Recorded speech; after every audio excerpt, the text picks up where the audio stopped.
ढीला छोड़। ओ तेरी। हाँ हुआ हल्का, चेक।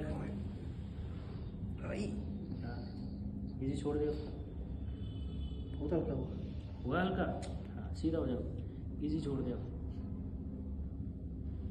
Relax, easy. टाइट नहीं। क्या अब बता कैसा है। अच्छा है।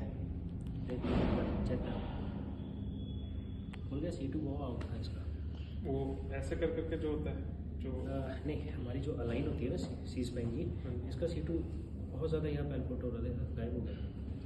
अब देख ट्रेनिंग बड़े दिनों बाद बारियां मारियां तो मसल्स का, तो मसल का थोड़ा मसाज कर देना इधर। ठीक है। एडजस्टमेंट मैंने कर दी है इसकी, ठीक है, बट मसल का थोड़ा मसाज कर देना आप। ठीक है। भेज दी। ठीक, ओके। विशाल क्या करवाया तुमने?